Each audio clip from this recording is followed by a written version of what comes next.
everybody, and welcome to the ninth edition of Joshua's Coding Hub. Today I'll be taking you through dictionaries. Without any further ado, let's get started with today's class. So let's get started. First, I'll go through what we're going to be talking about in today's class. So first of all, I just wanted a kind reminder for you guys to watch my videos in order. I'm always talking about how important it is to watch my videos in order. This is because I always relate my video to my previous video. So it's better to watch it in a sequel so you understand what I'm saying. You wouldn't understand this ninth tutorial if you didn't watch the fifth one, or the first one, or the third one. So please, just watch my videos in order. So, talking about videos in order, my last video was all about tuples in Python. Tuples were a way to store information, mainly numbers. They aren't very popular in Python, but they are used to store a series of numbers and normally patterns. And then my class before that, I was talking about lists. Lists are another way to store values. They are the most popular and the most used in Python. But then dictionaries.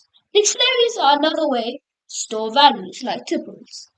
Other than that, dictionaries and tuples don't have much in common. Dictionaries are mainly used and famous for storing strings and integers. However, tuples are mainly used for storing integers.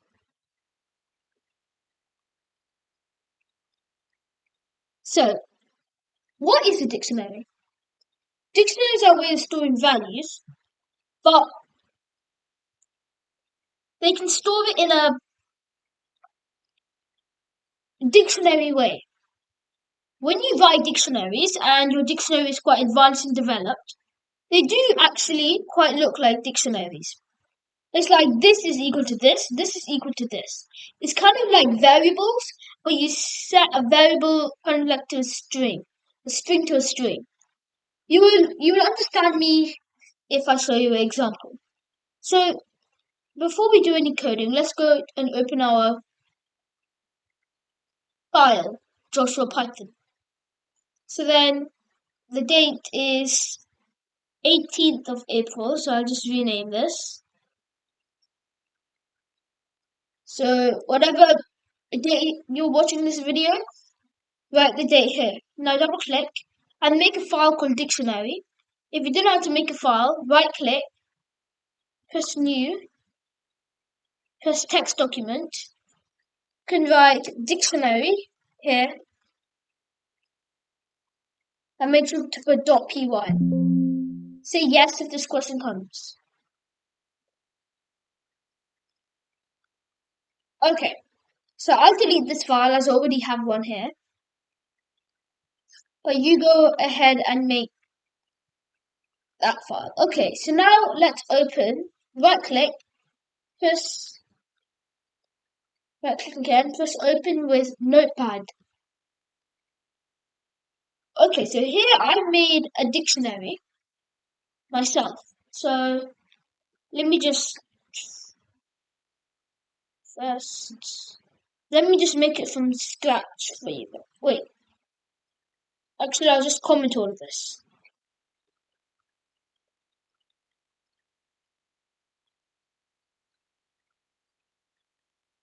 Okay, so that's all commented. Commented means that Python will read these lines. So let's make our new dictionary here.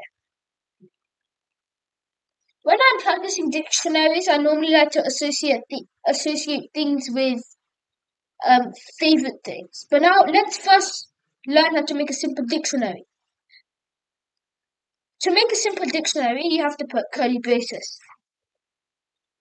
To make a simple tuple, you have to put parentheses. And to make a simple list, you put square brackets. But for dictionaries, you put curly brackets. So now, I just want to show you that this is a dictionary.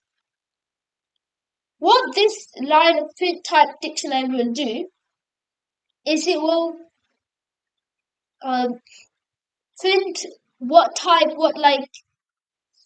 what this variable hold. Does it hold a string? Does it hold an integer? Does it hold a tuple? Does it hold a list? Does it hold a dictionary? So then I can tell you right now, when you open command prompt and we run this file, Python will say print. The type is a dict. Dict is what a Python uses for a dictionary. So then you copy the URL address, type in cd, paste the URL address here. Now type in Python. Remember, our file is dictionary.py. Class dict. Told you. Dict is basically the word that Python uses for dictionary.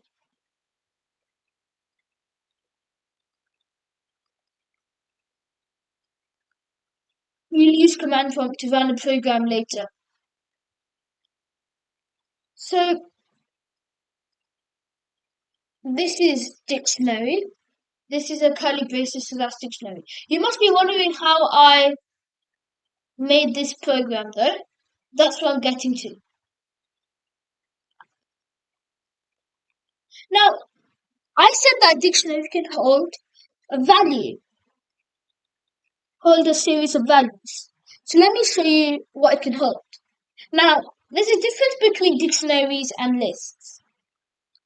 People often get confused between both of them.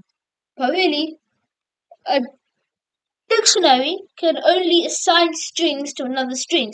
Lists just hold a series of random numbers. But dictionaries are more complicated in that matter. Let me show you. When I am practicing dictionaries, I normally like to associate it with favorites. My favorite this, my favorite that. So my favorite sport. This. So my favorite football team. I can write it here as my favorite football team, Liverpool.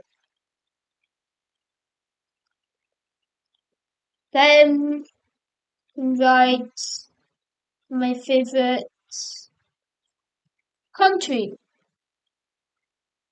as, or maybe my favorite cricket team,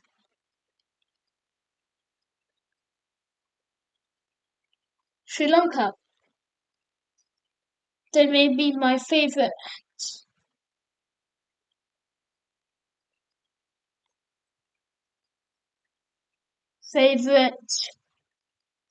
subject. Oh, my favorite sport, maybe.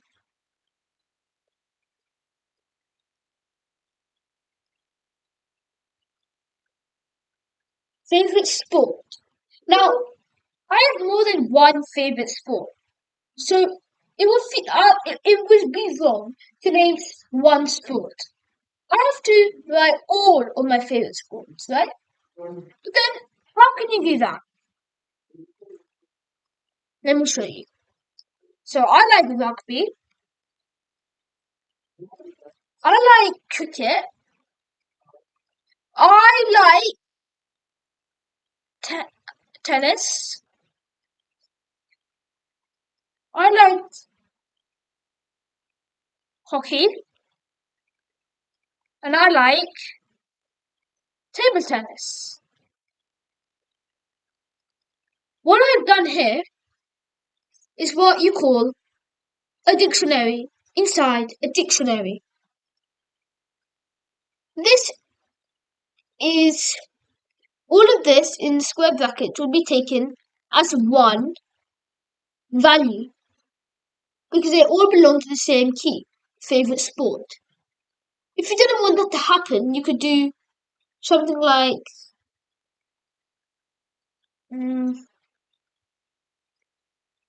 favorite sport, fav sport one,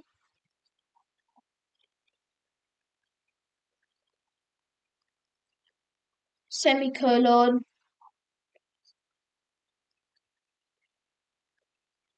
rugby, and then fast sport, 2 cricket, fast sport, 3 tennis, and so on and so forth.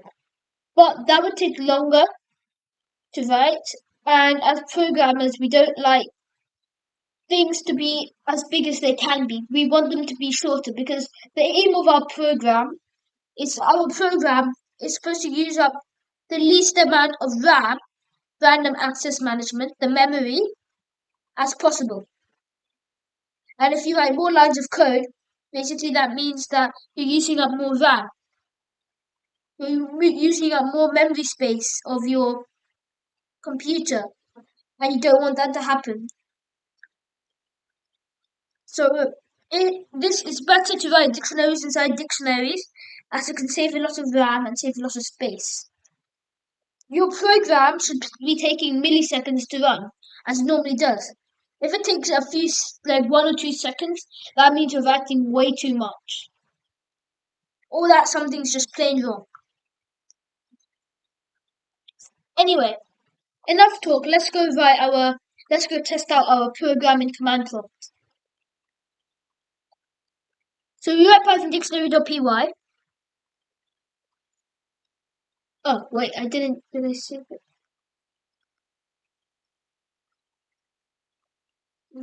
What's happening? So I put my program in. Command prompt can sometimes be a bit laggy though. Okay, wait, let me do this. Command prompt is very laggy today.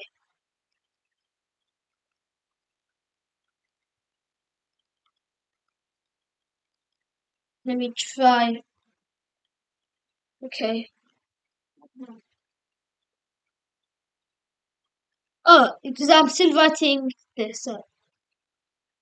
Let's see. I just need to write print dictionary, and now it should work.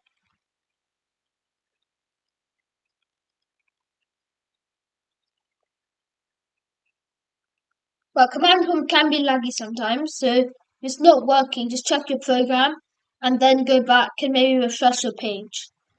But anyway, here, I printed out my dictionary. As you can see here, it's all coming out here. And then my favorite sport, all of the values are coming out. So this is a decent dictionary.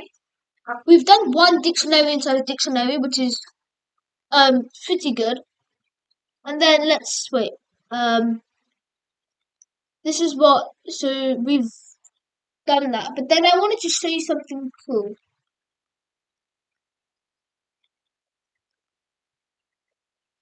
Let's do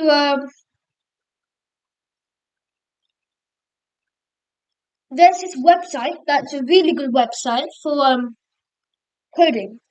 So type in dictionary methods in Python. And then you will get this website, these 2 websites called either Geeks for Geeks or W3 School. I prefer W3 Schools, but Geek for Geeks is the more popular website and it's good, but we'll be using W3 School. W3 School clearly lists out all of the methods, all of the built-in functions that are in a dictionary. Basically, all of these can do cool things with the dictionary. In W3 School, you just have to press and then you can see what these do. They give you an example and then here you can run it yourself. So it takes a long time, but this will clear the whole dictionary. So nothing will be printed. So here it is, nothing's printed.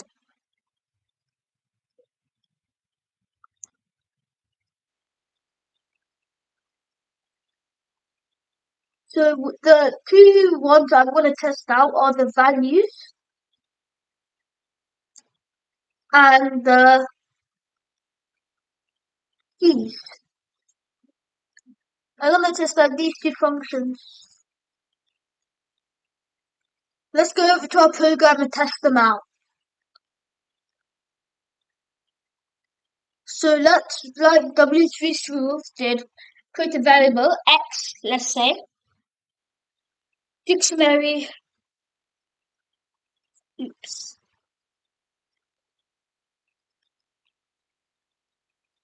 our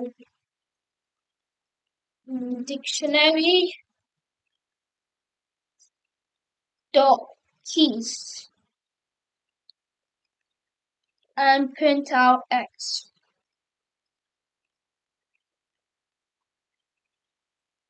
So let's see what this does. So like the name of the function indicates, it will print out all of the keys. So like all of the things before the semicolon. Favorite football team, favorite cricket team, and favorite sport. Now, if you want it the other way around, you can type in values.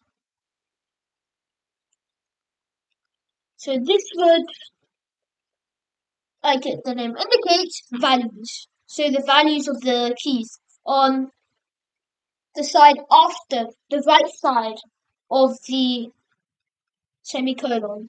So for me, it'd be Liverpool, Sri Lanka, and then like I told you, this is all taken as one value. The dictionary inside the dictionary. This dictionary is all taken as one value. Rugby, cricket, tennis, hockey, and table tennis. So that's dictionaries covered. You can always go to W3 School to check out some more functions. And if you want if you want more examples of dictionaries, you can go to dictionaries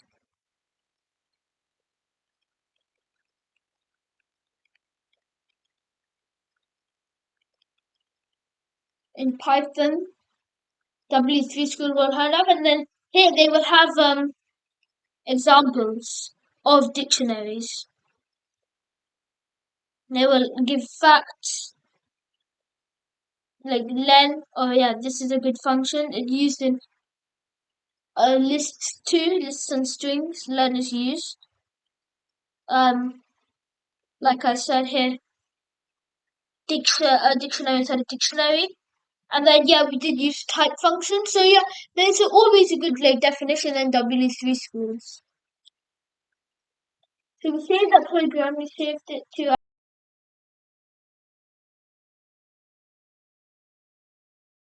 Okay, so like I said, I will just do a briefing on the next class. So in our next class, we will be learning about file handling, writing code so that we can handle a file without actually creating a new file.